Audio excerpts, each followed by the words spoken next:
Hai teman-teman, di sini kami akan menjelaskan mengenai dampak jika sering mengonsumsi junk food atau makanan instan. Di sini saya bernama Stefani Dulikito dari jurusan Business Law, Kemanggisan, Bina Nusantara University. Halo teman-teman semua, nama saya Vivian Olivera dari jurusan Business Management dari BINUS Bekasi. Halo semuanya, perkenalkan nama saya Cindy Fauzia dari jurusan Kreatif Forensik Bandung. Yang pertama, kita akan membahas mengenai apa itu junk food. Junk food adalah istilah yang digunakan untuk mendeskripsikan makanan yang mengandung kalori, lemak, gula, dan garam yang tinggi. Tetapi, kandungan tersebut tidak sesuai dengan vitamin dan seratnya yang rendah. Biasanya, junk food juga mengandung berbagai bahan tambahan pangan atau BTP, seperti pemanis, perasa, dan pengawet. Next. Nah, di sini teman-teman bisa melihat terdapat berbagai contoh makanan junk food yang bisa teman-teman jumpai dalam kehidupan kita sehari-hari, seperti ada burger, mie instan, french fries, hotdog, gorengan, makanan kalengan, sosis, ham, pizza, jeroan, sajian manis beku seperti ice cream, manisan kering, asinan, makanan yang dipanggang atau dibakar, dan soft drink. Next. Nah, teman-teman itu kita harus mengetahui ya, ketika kita mengonsumsi junk food juga terdapat beberapa dampak ketika kita itu terlalu sering mengonsumsi junk food. Nah, berikut kita akan membahas beberapa dampaknya. Nah, yang pertama itu ada yang risiko terkenanya penyakit diabetes. Nah, salah faktor yang menyebabkan terjadinya penyakit diabetes itu adalah karena pola makan yang tidak sehat. Sering mengonsumsi junk food. Ketika tubuh menyerap asupan gizi dari makanan sehat, tubuh akan mendapatkan pasukan glukosa yang membantu menjaga sensitivitas insulin. Sedangkan ketika tubuh menyerap asupan makanan junk food, hal ini bisa mengakibatkan stres yang berlebihan pada metabolisme tubuh sehingga mempengaruhi kemampuan tubuh dalam menggunakan insulin dengan benar. Karena junk food itu tidak memiliki kandungan serat dan lemak trans yang terkandung di dalamnya dapat meningkatkan berat badan dan lemak perut. Terlebih, lemak-lemak tersebut akan memicu resistensi insulin, dan resistensi insulin inilah yang akan akhirnya menyebabkan diabetes. Terus yang kedua itu adalah dapat menimbulkan masalah pada sistem pencernaan. Konsumsi junk food secara berlebihan akan beresiko mengalami gangguan pencernaan seperti penyakit GERD dan sindrom iritasi usus atau biasa dikenal dengan IBS. Seperti yang kita ketahui bahwa junk food lebih banyak mengandung kalori daripada nutrisi. Ketika kita mengonsumsi junk food yang digoreng, kandungan minyaknya akan tersimpan dalam dinding lapisan perut. Hal ini akan meningkatkan produksi asam, lalu rempah-rempah yang ada di dalamnya dapat mengiritasi lapisan lambung kita, sehingga dapat memperburuk risiko terjadinya GERD dan gangguan pencernaan. Kurangnya serat dalam kandungan junk food dapat menghambat pencernaan dan meningkatkan masalah pencernaan seperti sembelit. Next. Selanjutnya, dampak tersebut dapat mempengaruhi fungsi otak. Dalam sebuah studi yang diterbitkan di jurnal Brain, Behavior, dan Immunity, menunjukkan bahwa satu minggu makan junk food sudah cukup untuk memicu gangguan memori pada tikus. Penelitian terbaru menunjukkan bahwa lemak jahat dari junk food cenderung menggantikan lemak sehat di otak dan mengganggu mekanisme sinyal norma dalam otak. Selanjutnya yaitu menimbulkan masalah pada kulit dan tulang. Kandungan dalam junk food akan lemak jenuh dan lemak trans yang secara langsung meningkatkan kolesterol jahat, di mana hal tersebut dapat berkontribusi terhadap pembentukan plak dan penyakit jantung. Selain itu, mengkonsumsi junk food dapat menyebabkan lonjakan gula darah meningkat secara tiba-tiba. Junk food merusak lapisan-lapisan pembuluh darah yang menyebabkan peradangan kronis.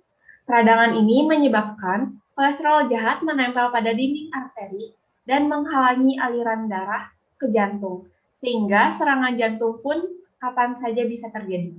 Lemak dari junk food dapat tersebut bisa terjadi yang menyebabkan kenaikan berat badan.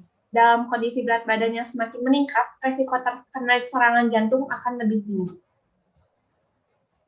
Dan yang kelima, ada peningkatan resiko penyakit obesitas. Obesitas terjadi ketika kadar kalori masuk ke dalam tubuh secara berlebihan sehingga diubah menjadi cadangan dalam bentuk lemak. Selain itu, pengaruh genetik, perilaku, dan hormonal pada berat badan juga mengakibatkan salah satu penyebab obesitas. Selanjutnya akan dijelaskan oleh Stephanie. Yang keenam adalah peningkatan resiko penyakit ginjal. Makanan cepat saji memiliki kandungan tinggi natrium yang dapat berkontribusi pada penyakit ginjal sebab sodium menyebabkan penumpukan cairan di ginjal. Menurut Harvard Medical School, kelebihan natrium meningkatkan risiko batuk ginjal karena menyebabkan peningkatan kadar kalsium dalam urin. Next.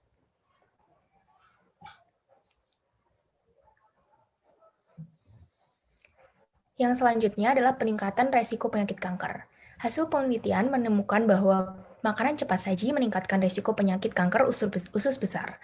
Studi yang sama juga mengatakan makan hingga lebih dari 5 porsi kentang goreng per minggu atau 2 hingga 3 porsi sandwich ayam per minggu juga meningkatkan risiko kanker serupa. Yang kedelapan adalah peningkatan risiko depresi. Mengonsumsi makanan cepat saji mengubah aktivitas kimia otak yang dapat menyebabkan gejala penarikan yang melibatkan ketidakmampuan untuk mengatasi stres. Kondisi ini membuat seseorang mengalami depresi. Sebuah penelitian menemukan orang yang mengonsumsi makanan cepat saji dan makanan olahan lebih beresiko lebih mengalami depresi dibandingkan dengan mereka yang mengonsumsi makanan cepat saji lebih sedikit. Next. Nah, berikut terdapat beberapa tips yang bisa teman-teman lakukan untuk mengurangi konsumsi junk food. Next.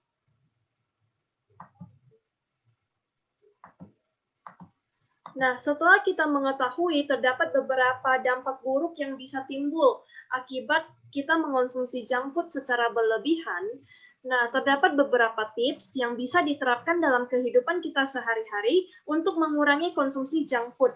Yaitu yang pertama, kita bisa mengonsumsi gandum atau oats, mengonsumsi nasi merah, mengonsumsi buah-buahan, mengonsumsi sayur-sayuran, sering berolahraga, sering mengonsumsi air putih, mengonsumsi air putih dengan cukup yaitu 8 gelas air dalam sehari, dan mengonsumsi makanan yang berserat tinggi. Next. Selanjutnya adalah cara mengatasi dampak yang ditimbulkan dari konsumsi makanan instan. Apabila sudah timbul penyakit dari konsumsi junk food seperti kanker, penyakit ginjal, obesitas, diabetes, depresi, dan lain sebagainya, maka penderita sebaiknya melakukan konsultasi dengan dokter atau spesialis penyakit terkait disertai dengan pola hidup sehat yang dilakukan sehari-hari, seperti berolahraga. Akhirnya, kita telah sampai kepada sesi kuis. Ada beberapa pertanyaan yang akan disampaikan oleh kita. Pertanyaan 1 di bawah ini yang termasuk adalah, silakan dijawab ya.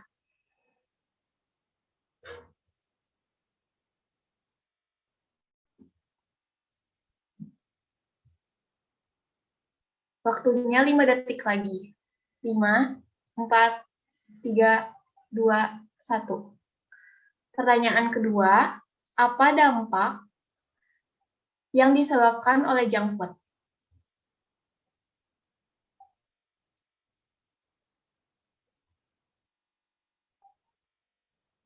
Waktunya 5 detik lagi. 5, 4, 3, 2, 1. Berikut adalah jawaban dari pertanyaan tadi. Jawaban dari pertanyaan 1 di bawah ini yang termasuk junk food adalah jawabannya C, pizza. Dan pada pertanyaan 2, apa dampak yang disebabkan oleh junk food? Jawabannya adalah C, obesitas. Selanjutnya akan disampaikan oleh Vivien. Nah, terdapat nomor 3 dan nomor 4 di kuis kita kali ini. Yang nomor 3 itu adalah berikut cara mengurangi konsumsi junk food, kecuali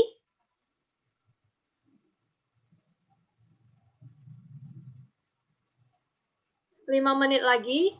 5, 4, 3, 2, 1. Nah, pertanyaan keempat, apa manfaat jika kita menghindari makanan junk food?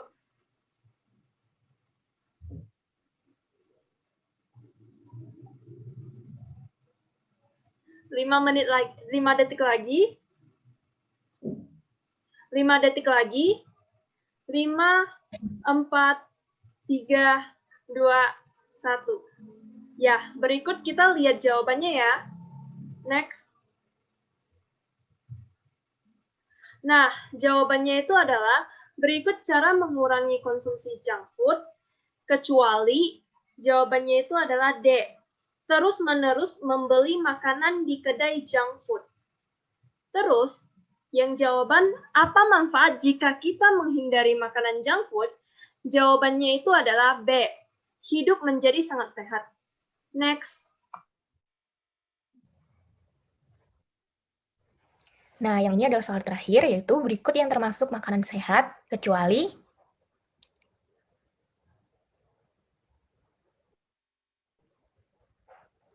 lima, 4, 3, 2, 1. Yuk kita lihat bareng-bareng jawabannya. Nah, jawaban dari yang termasuk makanan sehat kecuali adalah A, junk food. Next. Nah, sekian presentasi dari kelompok kami. Semoga penjelasan dari kami ini bisa bermanfaat buat teman-teman semua ya. Dan jangan lupa untuk jaga kesehatan kalian semua. Terima kasih. Terima kasih.